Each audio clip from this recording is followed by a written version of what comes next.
গাইব আমার ভাইজান শাহাদুল্লাহ ভাই উনি বলছেন আকাশটা কাঁপছিল কেন, যে কাঁপানি দেখাইছিল আজকে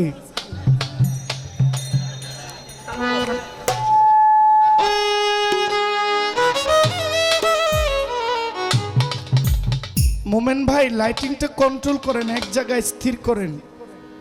লাইটটা এমন করলে সুন্দর হয় না, লাইটটা ঠিক করেন প্লিজ।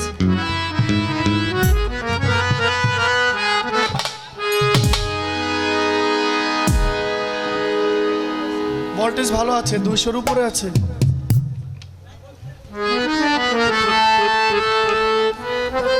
ভাই লাইটটা স্থির করেন যেন না কাঁপে। আকাশটা কাঁপছিল কেন, জমিনটা নাচছিল কেন, আকাশটা কাঁপছিল কেন, জমিনটা নাচছিল কেন, আমার বড় পীর ঘামছিল কেন, সেই দিন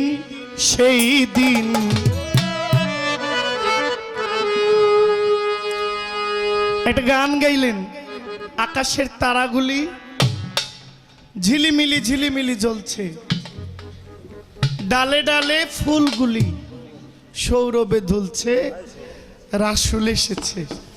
এই গানে কিছু কথা বললেন, খুব ভালো লাগলো। প্রাসঙ্গিক কিংবা অপ্রাসঙ্গিক এটা আমার সমস্যা না, মানে আমার একটা কথা জানার ইচ্ছে হয়েছে। আপনি যাদেরকে বলেছেন কি বেহায়ার ঘরের বেহায়া, নাদানের ঘরের নাদান, বেশরমের ঘরের বেশরম, আচ্ছা এই যে কইলেন, আমার একটু জানার আগ্রহটা, এই বেহায়ার ঘরের বেহায়াটা শুরু হয়েছে কোন দিকটা? আমার রাসূল সাহাবীদের সামনে দোয়া করেছিলেন এক ইরানের জন্য, এরপরে দোয়া করেছেন শাম শহরের জন্য। রিয়াদে একজন ব্যক্তির জন্ম হয়েছিল যার নাম আব্দুল ওয়াহাব, নজদ গ্রামে যার নাম আব্দুল ওয়াহাব নজদি। আমার রাসূল বলে আপনি নজদের জন্য দোয়া করবেন না? বলে না, কই ওখানে সিং বাইর করুন না, এক বেয়াদব বের হবে যে জন্ম হইয়া আমার ধর্মের সাথে বিরোধিতা করবে। সেও কিন্তু একজন ধর্মনেতা, কিন্তু আমার রাসূল যে ধর্মটার কথা বলেছিল সে সেটাকে অস্বীকার করেছিল। আপনি একটু দয়া করে বলবেন, এই যাদেরকে আমরা আপনি বেহায়ার ঘরে বেহায়া আখ্যায় করেছেন, এই বেহায়াটার শুরুটা কারে দিয়া? আর এই পর্যন্ত জানার দরকার নাই, মানে শুরুটাকে এটা আমরা জানতে চাই।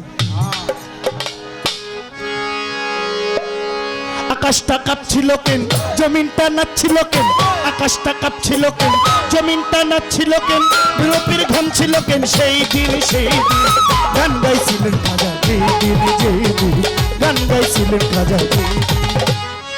আকাশটা কাঁপছিল কেন, জমিনটা নাচছিল কেন, আকাশটা কাঁপছিল কেন, জমিনটা নাচছিল কেন, বরফের ঘামছিল কেন, সেই দিন গান গাইছিলেন খাজা, গান গাইছিলেন খাজা।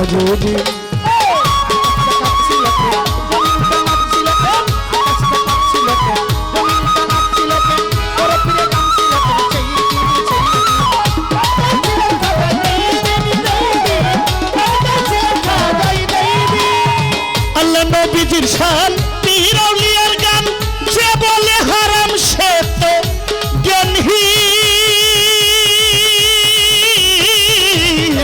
আল্লাহ নবীজির শান পীর আউলিয়ার গান, হারাম জ্ঞানহীন। আল্লাহ রাসূলের শান পীর আউলিয়ার গান, যে বলে হারাম সে জ্ঞানহীন। না বুঝে ভাবতেন হারাম তোমরা বলো কে, না বুঝে ভাবতেন হারাম তোমরা বলো কে। গান শুনছিলেন নবী ইয়াসিন, গান গাইছিলেন খাজা, গান গাইছিলেন খাজা।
আমার চাইরিন গান গাইছিলেন খাজা যেদিন যেদিন গান গাইছিলেন খাজা যেদিন।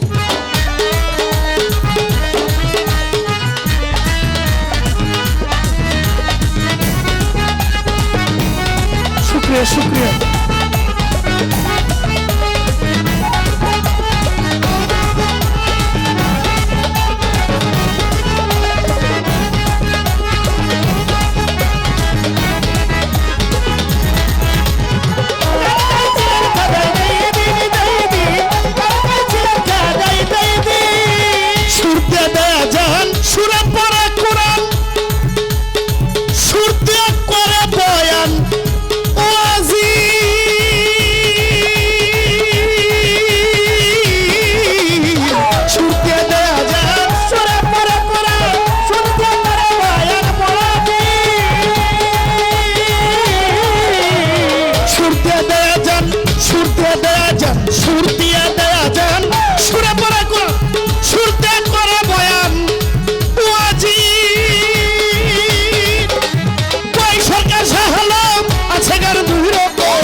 স্বাগতম মমিন মমিন গান গাইছিলেন খাজা যেদিন যেদিন গান গাইছিলেন খাজা যেদিন।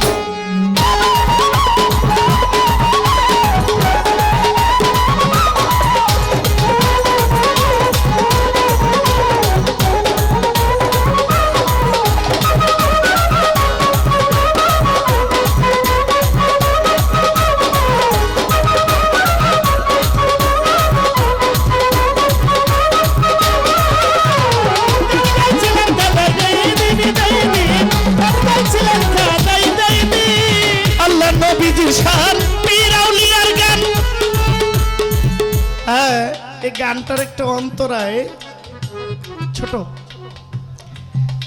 বলেছে, না করে গন্ডগোল খুল তোরা হাদিস খুল।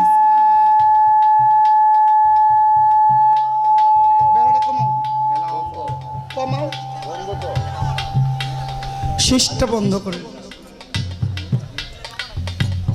এদিকে একটু নামায় দিন।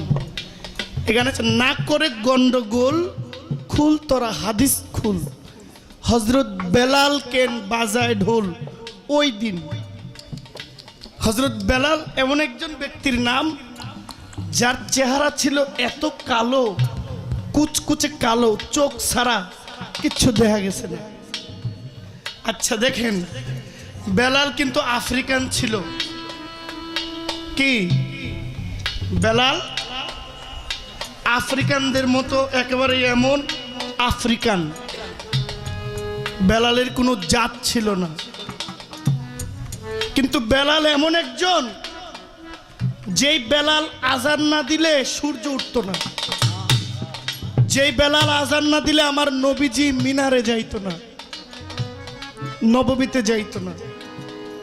বেলাল এমন একজন যে ভাই ভাই ছোট যদি না বলতো আসসালাতু খায়রুম মিনান নাওম, পাখিরাও ডাকতো না, পাখিদের ঘুম ভাঙতো না।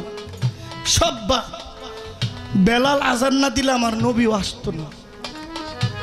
তো বেলালের কোনো জাতপাত ছিল না।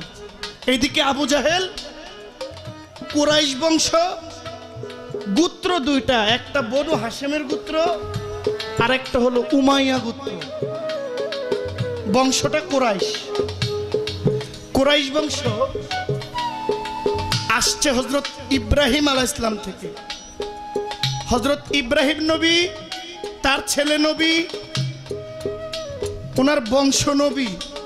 এরপরে ইসাক নবীর পরে যারা নবী মানে নাই তারা ছিল ইহুদি।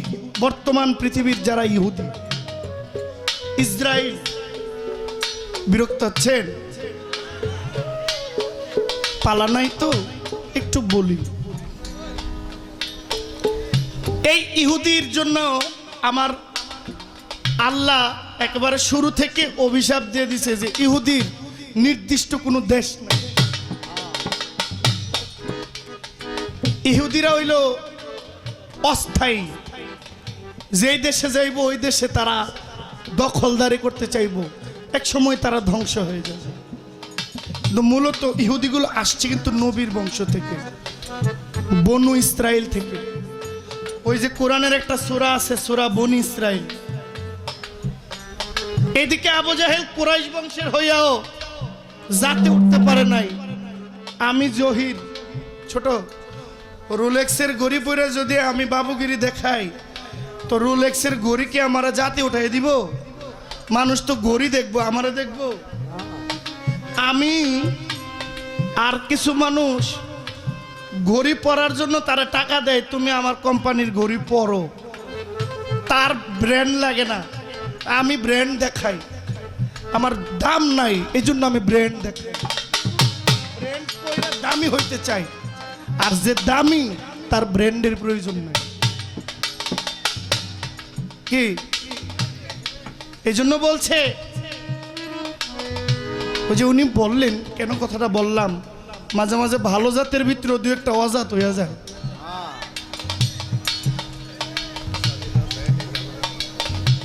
বাউল গানটা এইভাবেই হয়, একটু এদিক সেদিক না হলে দর্শক মজা পাবে না। একবারে শুইয়া বইয়া গান কত শুনবেন। ও যে জাতের নারী কালো ভালো, নদীর পানি ঘোলা ভালো। কারণ যে নদীতে নৌকায় ট্রলারে দেখতেছেন কেউ নৌকার পিছনে গুলোইতে বৈশা পায়খানা করতেছে, পাশে বই আপনি খাইবেন পানি, এটাও তো নদীর পানি। অদৃশ্য যা তাই ভালো, দৃশ্য হয়ে গেছে মন্দ। নদীর পানি দিয়ে অজু করে কত যে নামাজ পড়ে মানুষ, নদীর পানি দিয়ে চার আইন্দা খাওয়ায় আপনাদের মেঘনা নদীর পানি দিয়ে। আবার এই মেঘনার মধ্যে সবাই যত রকমের পাপাচার আছে ধৌত করতেছে। আবার এই মেঘনা নদীর মধ্যে ট্রলার জাহাজ যাচ্ছে, প্রস্রাব পায়খানা সব এখানে পড়ছে। আপনি দেখছেন, এর আশেপাশে আপনি যাইবেন না। যেখানে দেখেন নাই ওই জায়গাটাই ভালো। তার মানে প্রকাশ হয়ে গেলে খারাপ, যতক্ষণ না প্রকাশ হয়ে গেছে আপনি বাবুগিরি। এই জন্য বলছে মাঝে মাঝে সব জাত হয় না, কিছু জাতের ভিতরে আজাত হইয়া যায়। আবার কিছু আজাতের ভিতরে এমন জাত উঠে যায় যারে আর মই দিয়ে লাগল পাওয়া যায় না। ঠিক আছে না? এই জন্য বলছে হযরত বিলালের কথা। আমার মূল পয়েন্ট হচ্ছে বেলালের কোনো জাতপাত ছিল না, কিন্তু হযরত বেলাল এমন একজন ছিল, পৃথিবীতে বেলালের মতো নবী প্রেমিক খুব কম আসবে, আসতেও পারে নাও আসতে পারে। বেলাল এমন একজন, বিলালের কথা পৃথিবী কিয়ামতের আগ পর্যন্ত থাকবো। কারণ বিলাল ছিল আমার রাসূল প্রেমিক। আবু জাহেলের কথাও থাকবো। কেন থাকবো? ওই অন্ধকার আছে বিদায় লাইটের আলোটা প্রকাশ হচ্ছে না। করে গন্ডগোল খুল তারা হাদিস খোল, বিলাল কেন বাজাই তো ঢোল সেই